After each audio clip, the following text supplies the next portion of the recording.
10 lines on waterfall in English. Waterfall. First line.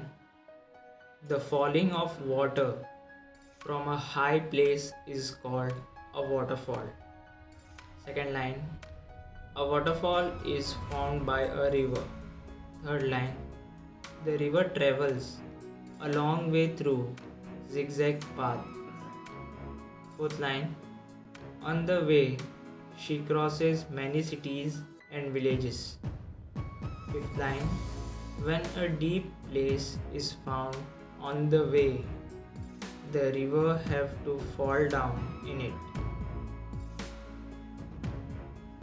Sixth line. The fall of the water of the river at a deep place is called a waterfall. Seventh line. Some waterfalls are also formed by the melting of snow frozen on a high mountain. Eighth line.